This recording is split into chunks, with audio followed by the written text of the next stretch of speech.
세뱃돈을 현금으로 쥐어주는 순간 아이 손에서 사라지는 속도가 생각보다 빠릅니다. 같은 돈을 QLD와 TQQQ로 바꾸면 아이의 시간이 자산이 됩니다. AI가 일자리를 흔드는 시대에 시간을 내 편으로 만드는 방법은 결국 소유입니다. 기업의 성장과 생산성을 내 자산으로 소유하는 것, 그게 지금 가장 현실적인 방어이자 공격입니다. 지금 시장을 움직이는 건 한두 개 이슈가 아닙니다. AI라는 큰 파도가 모든 산업을 통과하고 있습니다. 인터넷이 처음 나왔을 때도 버블이 있었고 흔들림은 끝없이 있었지만 지금은 인터넷 없는 비즈니스가 성립하지 않습니다. AI도 같은 길을 가고 있습니다. 흔들린다는 이유로 파도를 부정하면 결국 남는 건 구경뿐입니다. 파도를 타는 사람은 젖어도 앞으로 가고 멀리 보는 사람은 멀미를 덜합니다. 가까운 파도만 보면 어지러질합니다. 그 어지러질함이 바로 매수와 매도의 타이밍을 망치는 감정입니다. 더 무서운 건 AI가 커질수록 기업은 돈을 더 잘 번다는 사실입니다. 비용을 줄이고 잠을 안 자는 시스템을 붙이고 같은 인원으로 더 많은 일을 합니다. 텔레콤이든 바이오든 헬스케어든 AI가 들어가는 곳은 마진이 좋아질 가능성이 큽니다. 그런데 개인의 생산성은 기계보다 느릴 수밖에 없습니다. 그래서 해고라는 단어가 더 자주 등장합니다. 여기서 대부분이 한쪽만 봅니다. 일자리 사라진다, 끝났다. 그런데 현실은 더 복잡합니다. 사라지는 업무가 있고 더 좋은 자리로 바뀌는 업무가 있습니다. 하이패스가 들어오면 요금 받던 일이 사라질 것 같지만 실제로는 더 쾌적한 환경에서 더 많은 운영 업무가 생기고 매출이 늘면서 더 나은 자리로 재배치되는 일도 생깁니다. 생산성이 올라가면 파이가 커지고 그 파이를 어떻게 나눌지의 문제로 이동합니다. 그렇다면 개인이 지금 당장 해야 할 건 뭘까요? 결국 한 가지로 수렴합니다. 노동만으로는 불안정해지는 시대에 자본의 흐름 위에 올라타야 합니다. 그래서 QLD와 TQQQ가 중요해집니다. 이 두 종목은 나스닥 성장을 레버리지로 증폭시키는 구조입니다. AI 파도에서 가장 직접적인 수혜를 받는 영역 중 하나가 빅테크와 반도체 그리고 그 생태계입니다. 그 성장을 그냥 바라보면 남의 이야기고 소유하면 내 이야기가 됩니다. 여기서 꼭 짚고 넘어가야 합니다. QLD와 TQQQ는 강력하지만 강력한 만큼 위험도 큽니다. 상승장에서 속도가 빠른 대신 하락장에서 계좌가 흔들립니다. 그래서 이걸 들고도 웃는 사람과 들고 울다 던지는 사람이 갈립니다. 차이는 종목이 아닙니다. 구조와 습관입니다. 첫째, 멀리 보되 내 삶의 현금 흐름을 먼저 보셔야 합니다. 레버리지는 마음이 약한 나를 노립니다. 급락이 오면 공포가 커지고 공포는 손을 움직이게 합니다. 그래서 투자 전에 반드시 생활비 완충을 만드셔야 합니다. 그 완충이 있으면 흔들릴 때 던질 이유가 줄어듭니다. 완충이 없으면 좋은 자산도 나쁜 타이밍에 팔게 됩니다. 둘째, 종목을 고르는 능력보다 시스템이 이깁니다. AI가 발전할수록 분석은 더 쉬워지고 정보 격차는 줄어듭니다.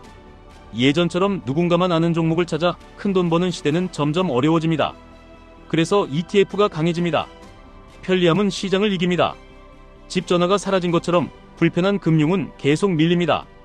결국 남는 건 구조적으로 좋은 자산을 얼마나 오래, 얼마나 꾸준히, 얼마나 흔들리지 않고 들고 가느냐입니다. 셋째, 비중을 정하셔야 합니다. QLD와 TQQQ를 같은 마음으로 들면 안 됩니다. 둘 다 같은 방향이지만 진폭이 다릅니다. 예를 들어 QLD를 중심으로 가져가고 TQQQ는 공격 구간에서만 덧붙이는 방식이 더 안정적일 수 있습니다. 반대로 확신이 강한 분은 TQQQ를 중심으로 가되 변동성을 견딜 장치를 반드시 함께 두셔야 합니다. 중요한 건 하나입니다. 내 성격과 내 현금 흐름이 견딜 수 있는 구조로 맞추는 것. 그게 장기 생존의 핵심입니다. 넷째, 리밸런싱을 규칙으로 만드셔야 합니다. 상승이 길어지면 욕심이 커지고 하락이 오면 공포가 커집니다. 이 두 감정은 모두 같은 결말을 만듭니다. 비싸게 사고 싸게 팝니다.